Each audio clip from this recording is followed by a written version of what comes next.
For viewers across Africa and the rest of the world, this is NC Continental Prime. I'm Sulaiman Alede. The African National Congress, ANC, and its alliance partners, the Congress of South African Trade Unions, COSATU, and South African Communist Party in Gauteng, embarked on a protest at the Kgosi Mampuru, the second correctional center in Pretoria on Wednesday to show their disapproval of the release of Chris Hani's killers, Janusz Walus. Accordingly, they declared today as the Chris Hani Day of Action.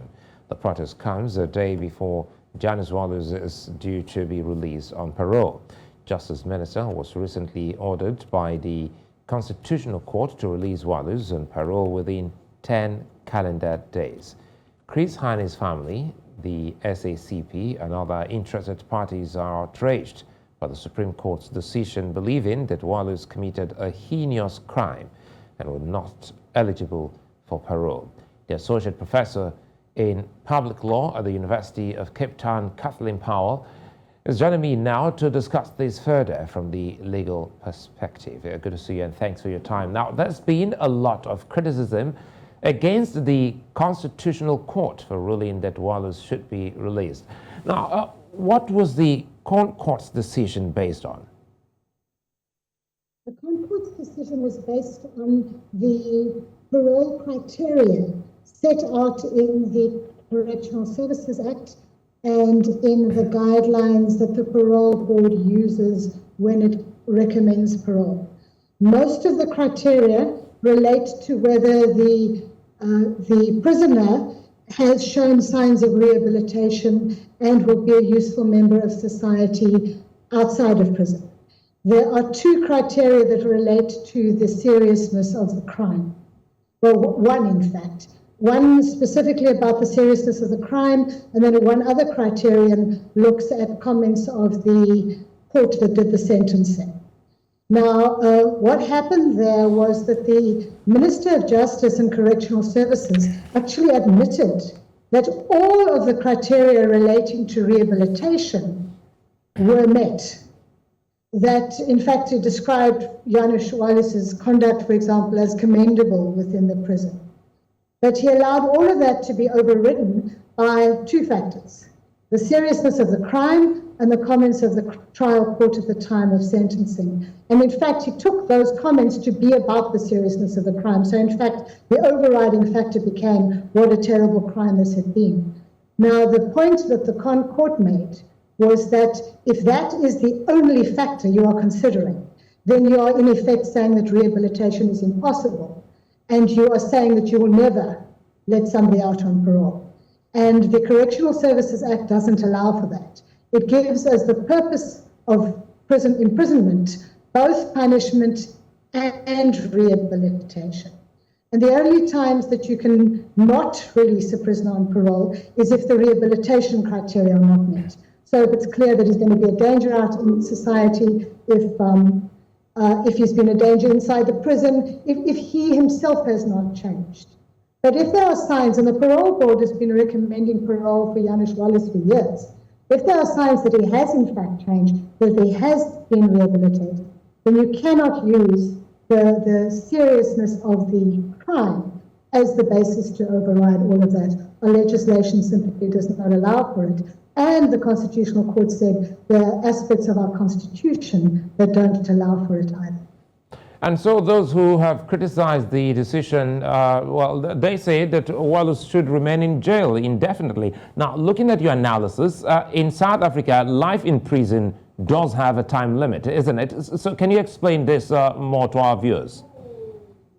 Exactly. Even life imprisonment has a parole possibility attached. It's possible for a court, when it sentences somebody to life imprisonment, to say that parole may not be considered until 25 years have been served.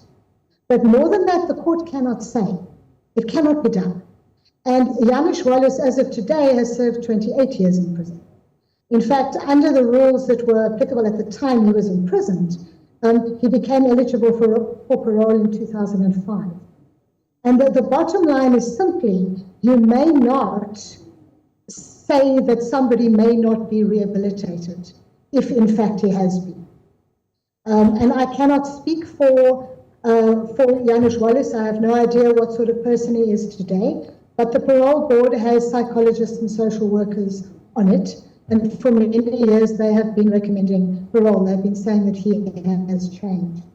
And the Constitutional Court was confirmed Janusz Walus's argument that if you are relying only on the seriousness of the crime, then you're in fact denying any chance of change. And no constitutional democracy can do that. And the ANC and its alliance partners are unhappy with the legal decision.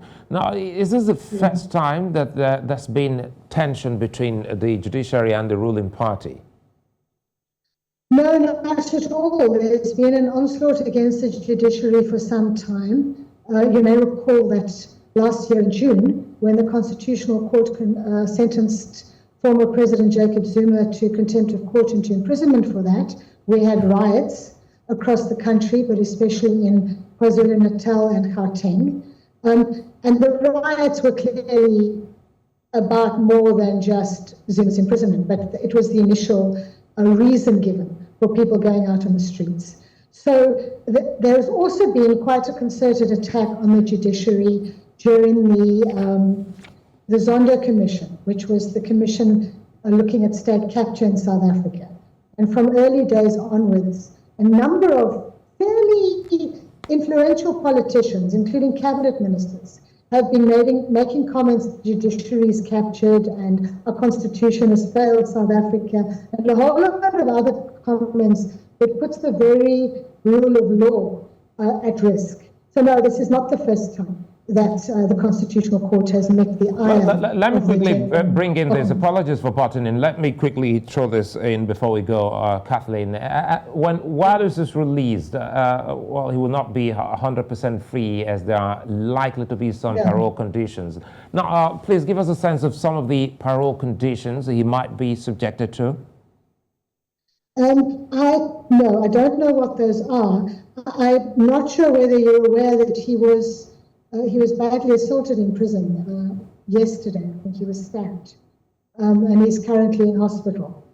And in fact, the Minister of Correctional Services is now speaking as though his release might be delayed, which of course it can't be. I mean, he would just have to be released to a civilian hospital. But he's going to serve about 2 years of parole. The Minister of Home Affairs has especially made it possible for Walus to remain in South Africa because his citizenship has in fact been stripped in the meanwhile. He is a Polish citizen. He's going to remain in South Africa for those 2 years. And the parole conditions will have him checking in with the prison authorities and his parole officer, I imagine, fairly regularly, and will very much limit his freedom of movement outside the prison. It counts as part of serving your sentence. Cathleen Powell, many thanks for speaking with us.